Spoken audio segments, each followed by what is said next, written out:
Hola, ¿cómo están? Espero que se encuentren muy bien en casita.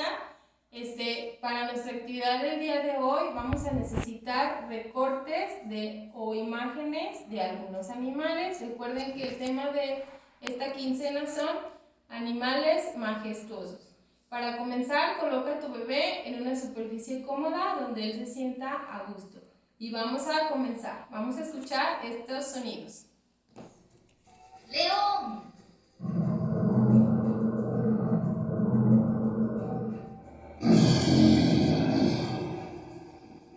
león,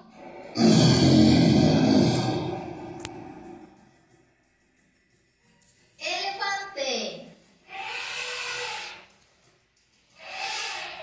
elefante,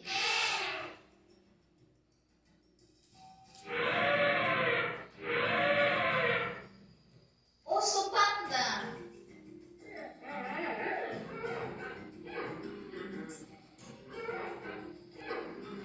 oso panda, tigre,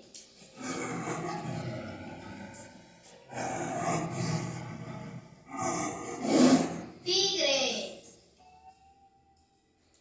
cebra, cebra,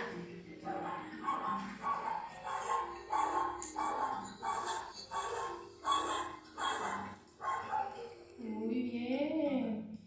puma,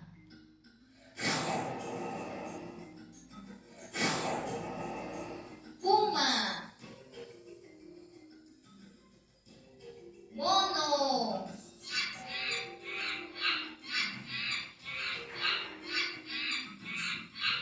mono, serpiente,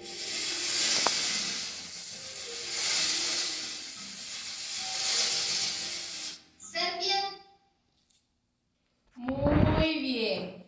Espero que les haya gustado esta actividad. Recuerden, esta actividad les ayuda a reconocer animales, su sonido. Ustedes pueden explicarle muchas más cosas de las que ustedes sepan a los bebés sobre animales. Que les haya gustado mucho el video. Nos vemos. Bye.